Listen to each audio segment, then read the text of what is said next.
এইটা জ্ঞান থিবা শিক্ষক সমস্ত অଛନ୍ତି কাহিଁକି ବର୍ତ୍ତମାନ ସରକାର ଯୋଉ ପ୍ରକାର ଟେଷ୍ଟ କରୁଛି ଏସିଡି ଟେଷ୍ଟ ଖାଲି ସୁନା 24 କ୍ୟାରେଟ ସୁନା ଯାକ ଶିକ୍ଷକ ମାନେ ଅଛନ୍ତି ସେଇ ଶିକ୍ଷକ ମାନେ ଆକ୍ଚୁଆଲି ଆଗର ଭଳି ଶିକ୍ଷକ ନଥିଲେ ତାହେଲେ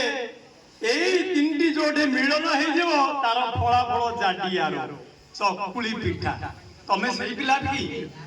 ତମର କେତେ ଆଗ୍ରହ ରହିବା ଦରକାର କେତେ ତ୍ୟାଗ ରହିବା ଦରକାର ତମ ଜୀବନକୁ ତମେ ସୁନ୍ଦର କରିବ ଶିକ୍ଷା ମାନବ ଜୀବନର ସିଏ ହଉଛି ଗୋଟେ ସମ୍ବଳ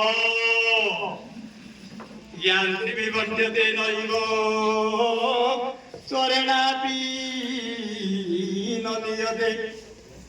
ଦାନେନ ଲକ୍ଷୟଂ ଜାତି ବିଦ୍ୟାରତ୍ନଂ ମହାଧନଂ ପିଲାମାନେ ଜାଣିଛ ଏ ସବୁଟାର କିଏ କହିପାରିବ କି ଜ୍ଞାନୀ ଜ୍ଞାନୀ ବୋଲେ ବାପା ମା ଭାଇ ଭଉଣୀ ଇତ୍ୟାଦି ନ ବାଣ୍ଟ୍ୟତେ କେହି ମଧ୍ୟ ବାଣ୍ଟିକି ନେଇପାରିବେନି କଣଟା ଧନ କଣ ନେଇପାରିବେନି ବିଦ୍ୟା ଜ୍ଞାନୀ ବି ବଣ୍ଟ୍ୟତେ ଚୋରେଣ ଅପି ନ ନିୟତେ ଅପି ବୋଲେ ମଧ୍ୟ ସଂସ୍କୃତ ପଢୁଛନ୍ତି ଚୋର ମଧ୍ୟ ଆଠୁ ନେଇପାରିବ ନାହିଁ ଚୋରେଣ ଅପି ନ ନିୟତେ ଦାନେନ ଲକ୍ଷ୍ୟଂ ଜାତି ତମ ପରି ପିଲାମାନେ ମୁଁ ବି ଦିନେ ତମ ଭଳିଆ ପିଲା ଥିଲି ମୁଁ ଏ ବିଦ୍ୟା ଦାନ କରୁନଥିଲି ମୁଁ କିନ୍ତୁ ସୁନ୍ଦର ବକ୍ତବ୍ୟ ଦିଏ ମୁଁ ଭଲ ଭାଷଣ ଦଉଥିଲି ବହୁତ ଗୁଡେ ପୁରସ୍କାର ପାଇଛି ଆଜି ମୁଁ ପୁରସ୍କାର ଯୋଉ ପ୍ରକାର ସଂକଳ୍ପ କଲି ମୋ ହାତ ବଧେଇଗଲା ଏତେ ପିଲା ଆମର ଏ ପ୍ରତିଭା ଅଛି ଏ ପିଲାଙ୍କର ମୁଁ ତ ଜାଣିଛି ମୁଁ ଜାଣିଛି ଅଞ୍ଚଳକୁ ମୁଁ ନିଶ୍ଚୟ ଧନ୍ୟବାଦ ଦେବି ପିଲାମାନଙ୍କୁ ନିଶ୍ଚୟ ଧନ୍ୟବାଦ ଦେବି ଅତି ଅଳ୍ପ ସମୟ ଭିତରେ ତାଙ୍କର ଯୋଉ ପ୍ରତିଭା ତାଙ୍କୁ ମାନେ ଆମ ଆଗରେ ପ୍ରତିଭାହିତ କଲେ ନାରୀ ଶିକ୍ଷା କିପରି କରାଯାଏ ଏଇଠି ଆମେ ଦେଖିଲେ ଶିକ୍ଷା ହଉଛି ଗୋଟେ ବଡ ଜିନିଷ ଶିକ୍ଷା ପାଇଁ ମା ବାପା ତାକୁ କଣ କହିଲେ ତମେ ସବୁ ଫିଲ୍ କଲ ସେ ମରିଗଲା ଦରକାର ନାହିଁ ମଧ୍ୟ ସେ ମାନେ ଶାଶୁ ଘରକୁ ଯାଇ କିଛି କାହିଁକି ନା ଶିକ୍ଷା ହଉଛି ବଡ ଜିନିଷ ଜ୍ଞାନୀ ବି ବଣ୍ଟ୍ୟତେ ନୈବ ଚୋରେଣାପି ନ ନିୟତେ ଦାନେନ ଲକ୍ଷ୍ୟଂ ଜାତି ଦାନ କଲେ ମଧ୍ୟ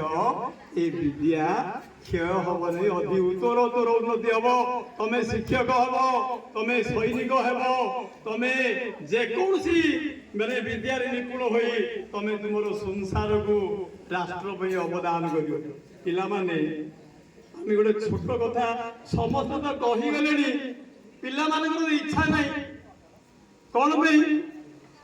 ନା ଗୋଟିଏ କଥା କହିବି ଯେ ଯୋଉଠି ପିଲାଙ୍କର ଇଚ୍ଛା ନାହିଁ ସେଇଟା ଆମେ କହି କିଛି ଲାଭ ନାହିଁ କିନ୍ତୁ ମୁଁ କହିବି ମୁଁ କାନ ମୋଡ଼ି କହିବି କାରଣ এই ବିଦ୍ୟାଳୟର ମୁଁ ଜଣେ ଝାଡୁଦାର ମୁଁ ମଇଳାକୁ ସଫା କରିଛି ଯେତେ ମଇଳା ମୁଁ ନିଜେ ଝାଡୁ ଧରିକି ସଫା କରିଛି ପିଲାମାନଙ୍କୁ ଠିକ ରାସ୍ତା ନବା ପାଇଁ 9ଟା ଅଧେରୁ ଏଠି 4 ଫୁଟ ଦୂରରେ ମୋ ଘର ଥିଲା ଏଇଠି ଏକା ହେଲେ ମୁଁ କହିବି କାନ ମୋଡ଼ିକି ତୁମକୁ ସଜାଇ ଦେବି ଯେ ତୁମମାନେ ସବୁ ଆଉ କିଏ ଚୋରେଣ ଅପି ନ ନିୟତେ ଦାନେନ ଲକ୍ଷ୍ୟଂ ଜାତି ବିଦ୍ୟାରତ୍ନଂ ବିଦ୍ୟା ଜିନିଷ ତୁମେ କାହିଁକି ଏତେ ହୀନ ବୋଲି ତମେ ଭାବୁଛ କି ନାଚ ଗୀତ ତମେ ଏଇଥିରେ ଏକା ପାଇଆ ସେଇଥିପାଇଁ ମୁଁ ପ୍ରାୟ କୌଣସି ଜାଗାକୁ ଗଲେ ଏ ନାଚ ଗୀତକୁ ମୁଁ ପ୍ରାୟ ପସନ୍ଦ କରେନି କାହିଁକି ପସନ୍ଦ ନା ପିଲାମାନେ କିଛି ଶିଖୁନାହାନ୍ତି କେଡ଼େ ସୁନ୍ଦର ବକ୍ତା ମାନେ ଅଛନ୍ତି ମହାପୁରୁଷ ଆମର ଆଗରେ ଏ ଯୋଉ 3ଟା ମୂର୍ତ୍ତି ଅଛନ୍ତି କଣ ସେମାନେ କେତେ ଚେଷ୍ଟା କରିଛି ମୁଁ ବହୁ ସଂଗ୍ରାମ କରିଛି 2 ବର୍ଷ ପର୍ଯ୍ୟନ୍ତ ଏଇଠି କଲେକ୍ଟର ମତେ ଛାଡ଼ିଲେ ନାହିଁ ପିଟି ସେଇଠି ଏକା କହିଦେଲେ ପ୍ରଧାନ ଶିକ୍ଷକ ଯାହା ଦାୟିତ୍ୱ ତାଙ୍କ ଉପରେ କେହି ମଧ୍ୟ ବିଡିଓ କେହି ମଧ୍ୟ କିଛି କହିପାରିଲେନି ଯାହା ତାଙ୍କର ଭଲ ଆଇଡିଆ ଅଛି ଏ ମଣ୍ଡପ ପାଇଁ ମୁଁ ସଂଗ୍ରାମ କରିଛି ଏଇ